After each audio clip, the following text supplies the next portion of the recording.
ఇలాంటి పేరెంట్స్ ఈరోజు సమాజానికి కావాలని మనస్ఫూర్తిగా కోరుకుంటున్నాను. అదేంటో చెప్తానండి. ఒకరోజు ప్రిన్సిపల్ గారు నాకు షేర్ చేసిన ఇన్సిడెంట్. ఇంటర్మీడియట్ కాలేజ్లో అడ్మిషన్ కోసం ఒక పేరెంట్ వాళ్ళ కిడ్ని తీసుకొని వచ్చి ప్రిన్సిపల్ సార్ ఛాంబర్లో కూర్చోన్నారు. అది లక్కడి కపుల్లో ఉంది వాళ్ళ బ్రాంచ్. నేరుగా మాట్లాడుతున్నప్పుడు ఇలా మా అబ్బాయిని జాయిన్ చేయడానికి వచ్చానంటే ఈ ప్రిన్సిపల్ గారు ఆయన వివరాలన్నీ కనుక్కుంటున్నారు. ఏం చేస్తుంటారు, ఎంత ఎఫర్ట్ చేయగలుగుతారు అవన్నీ కనుక్కుంటుంటే ఆయన చెప్పిన తర్వాత ఈ ప్రిన్సిపల్ గారు చెప్పారంటే, sir if you don't mind, మీరు దాదాపుగా 20 కిలోమీటర్స్ ట్రావెల్ చేసి ఇక్కడ దాకా వచ్చారు. కైండ్ ఆఫ్ మీరు దిల్సుఖ్ నగర్లో ఉంటారు, ఇక్కడ దాకా రావడం ఎందుకు? మాది కొత్తపేటలో యాక్చువల్గా మంచి ప్రీమియం బ్యాచ్ ఉంది. ఆ ప్రీమియం బ్రాంచ్లో ఏంటంటే ఏసీ, డిజిటల్ క్లాస్ రూమ్స్ అన్ని హైఫై ఫెసిలిటీస్ ఉంటాయి సార్.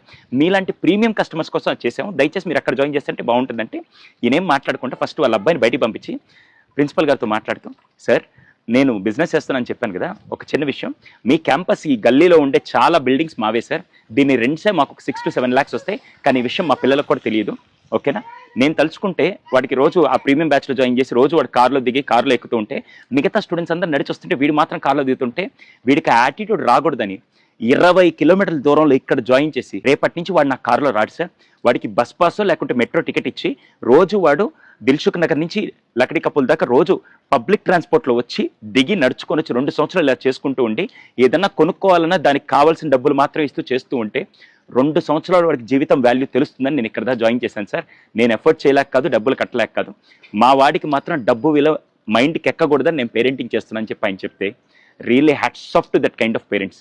ఈరోజు అటువంటి పేరెంట్స్ కావాలండి. కాలు కింద పెట్టకుండా పెంచుతున్నాను కాదు, కష్టం వస్తే ఎదుర్కొనే ధైర్యాన్ని ఇచ్చే విధంగా పెంచడం నిజమైన పేరెంటింగ్ అని నేను అంటాను. దీని మీద మీ అభిప్రాయం ఏంటో కింద కామెంట్ సెక్షన్లో తెలియచేయండి. చాలా మంది పేరెంట్స్ చెప్తారు, మా వాడు చాలా సెన్సిటివ్ సార్, మా అమ్మాయి చాలా సెన్సిటివ్ అని. పిల్లలు సెన్సిటివ్ కాదండి, మనం సెన్సిటివ్గా పెంచుతున్నాం. ఇది ఒక్కసారి ఆలోచించండి. ఇది వీలైనంత మంది పేరెంట్స్కి షేర్ చేయండి.